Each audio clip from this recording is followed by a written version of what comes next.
The first 5 seasons of Arrow coincided with flashbacks showing Oliver's origin story, becoming the vigilante we see at the beginning of Season 1. In my opinion, these were a great aspect of the show, showing Oliver's origin story, a great side storyline to basically every episode of the first 5 seasons. Although they weren't great in Season 3 and 4, neither were the actual present-day storylines. I think when the show was good, the flashbacks were good as well. These flashbacks ended after Season 5 because he was becoming, or his origin story was supposed to be 5 years long, and it was on the show, which is why Season 6 had nothing of the sort. I didn't think anything was missing from Season 6 in terms of the flashbacks not being there, but I guess the people behind Arrow did, because in Season 7, they added something very, very similar, but kind of the opposite, which is the flash forwards, going 20 years in the future, showing the future Star City, focusing mainly on William Queen as well as Zoe Ramirez, as well as a future older version, or seemingly older, they don't really look older, of Roy and Dinah in the future. These flash forwards started in Season 7, Episode 1, after a pretty great twist in this episode where we see, it turns out it's William, a future version of William, going to Lian-Yu. In the end, it's revealed it takes place 20 years in the future. I think this was a great introduction to this concept, because it was kept completely secret that it was going to be a thing. So in this episode, it was a great twist. The fact that Roy was back after a couple seasons of not being a main character was awesome, even though it was only in the flash forwards. And the flash forwards definitely had a very interesting, very intriguing premise that was very different from anything we've seen on Arrow, but after a while the whole premise became a little bit worn out. It became a little bit like the whole shock of it all definitely wore off, and the whole storyline became a little dry and a little boring over the course of Season 7. So in this video I'll go over why I think the flash forwards were kind of a mistake to add to this show, a couple of reasons why I think they take away a hell of a lot more than they add in Arrow Season 7. So like I said, the whole premise of the flash forward started out pretty strong with a great twist and a great ending to the premiere episode of Season 7, and I think after the first episode it was pretty clear that Season 7 would be a lot better than Season 6 because of everything that was going on with the prison storyline. The new Green Arrow was very interesting, as well as the flash forwards. But now the prison storyline has ended. The new Green Arrow turns out that she's Amiko Queen, which is, it was not exactly a well-kept secret, and not exactly an incredible storyline at this point, and the flash forwards, more than anything, definitely became a lot worse than they were all the way back in Episode 1. But in the beginning, they introduced Roy in the flash forwards, which, even though he wasn't in the present day, it was still awesome to see him as well. They introduced Dinah in the flash forwards as well, and they also introduced Zoe Ramirez, who is, I guess, the new Black Canary, being trained by Dinah, and she is the daughter of Renee Ramirez, who we do see in the present day. I do think the flash forwards basically peaked when they mentioned that Felicity Smoke is dead. I'm guessing if you like Felicity Smoke, that's where the flash forwards might have gotten a little bit bad, and they probably got a little bit better recently. But for me, since I don't like her and I've always wanted her to die on this show, they mentioned she was dead, and that was very, very exciting. But that's definitely where the whole premise of the flash forwards got a little bit stale, and everything went downhill since that revelation. I think the flash forwards do cause a lot of problems for the show that the flashbacks maybe did not, which is, in the flashbacks there was some sort of tension about what will happen to certain characters in the present day. Nothing to Oliver Queen, just because we know he's going to survive the whole thing, but it wasn't sure like what would happen to him. And I think that was a great selling point for the flashback, seeing everything that messed up Oliver to make him and turn him into the vigilante we see in Season 1. But all the other characters he was around with, anything could really happen to those characters. It's not really the same thing for the flash forwards. While nothing really, the stakes of the flash forwards aren't really there, just because the characters there are not exactly good characters.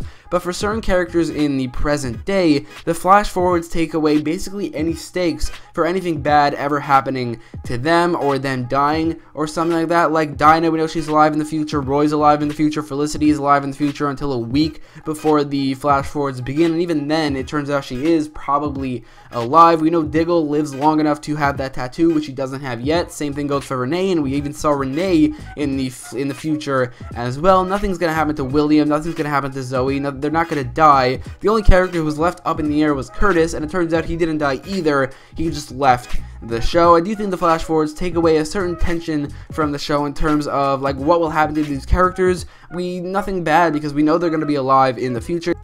And I do think that's a pretty big problem for the current season of Arrow. This wasn't really a problem the first 7 episodes because there was this one great storyline where even though we knew that Oliver wasn't going to die, there was still a lot of tension in that storyline. Just the way they executed it, I think they did an incredible job with the prison storyline in the first 7 episodes of this season. But now, currently, there's no great storyline to hold up the show from the lack of tension because of the Flash Forwards. I've always wanted to see Felicity die, but now at this point it's pretty clear that she's never going to die. But even still, even though not even knowing that, there was some sort of tension a little bit there, or at least a little bit of excitement there in terms of like, will Felicity die or not. But now we know either she doesn't die until a week before like 2040 or whatever year that is, and if she is alive, then there's no way they're ever going to kill her off. So I do think it takes away a lot of tension from the show. It also takes away a lot of excitement for certain characters that you might hate to die in this season. That's one thing I think that flash forwards take away. Now you might say the flash forwards are not exactly a fixed future.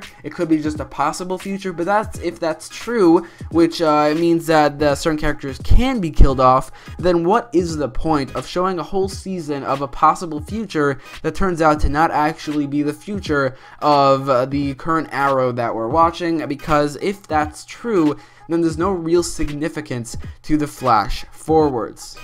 Although, come to think of it, even if it is the fixed future, even if it is the actual future that's going to happen, like for sure going to happen, which I think that is what it is, there's still no real significance to the flash forwards. I mean, what is the point of the flash forward? Just to let us know that everything Oliver was ever did or ever is doing currently was all for nothing because the future is so terrible and so dark, at least for everything in Star City outside of the Glades, or just to show the future of certain characters like William or Zoe, which were never interesting in the present day, never characters that I thought they can hold their own storyline, even if it is in the future. So what is the point of seeing those characters all grown up? And Roy and Dinah themselves, this whole flash forwards thing limits those characters as characters in the present day. I was so excited when I heard Roy, aka the Colton Haynes, the actor who plays Roy, would be returning to Arrow as a series regular, but when it was revealed that he is only in the flash forwards, even though originally I thought that they could maybe do something with it, now I am 100% certain that it was a huge mistake to include him in the flash forwards at all, because one, in the flash forwards, he's supposed to be like 20 years older than he is in the present day, but he doesn't look any older at all, just with a little bit more wrinkles and pretty obvious makeup with the gray hair and also the wrinkles. And the big thing about that is that Roy doesn't appear in the present day in the slightest, which sucks. I really want to see Arsenal rejoin Team Arrow, which he definitely will do eventually, but there are so many episodes now, like 13-14 episodes now, or probably the entire season, where we didn't get any Roy at all, when we 100% could have, if not for the flash forward. Something similar goes for Dinah, where her screen time is definitely very limited by the flash forwards in the present day. In the present day, we don't really get to see Dinah as much as we should. She's not Black Canary anymore, which I think is again another mistake this season made, to really not have any Black Canary in the present day at the moment. I mean, you had 4 Black Canaries, and in Season 7, there aren't really any. Dinah never uses her powers either, and I do think that even if the flash forwards weren't there, Dinah's screen time would probably be a lot more limited than I want it to be, but now there's just an excuse for something there that would tell me that they have the ability to give her a lot of screen time, which they technically do with the present day and the flash forwards, but it doesn't feel like she has that much screen time because it feels like 2 separate characters. So I think they could have just had Dinah in the present day be the Black Canary and had a lot more screen time, and all the screen time she got this season, but all the flash forward screen time going into the present day. So that's another thing. The flash forwards have no real significance, and they very much limit the screen time of Dinah and Roy, the 2 most significant members of Team Arrow, right outside of the Green Arrow himself. In the end, I think the flash forwards were a pretty big mistake for Arrow Season 7. They lack tension, and they also take away from the tension of the present day characters. There's no real significance to it. It follows pretty uninteresting characters in William and Zoe, as well as Mia, and who in my opinion is not exactly the most interesting character, and very much limits certain characters that should have major roles in the present day. In the end, the flash forwards, I think, make Season 7 of Arrow a lot worse than they could have been, or than it could have been, at least at this point in the second half of the season. But what do you think? Do you think the flash forwards make the season better? Do you think that it doesn't really add anything, but it also doesn't take away anything from the season? Or do you think, like myself, it was a mistake to add to Arrow? Let me know in the comments down below, as well as in the poll in the top right corner of the video. If you like this video, make sure to leave a like, share, and subscribe. And thanks for watching.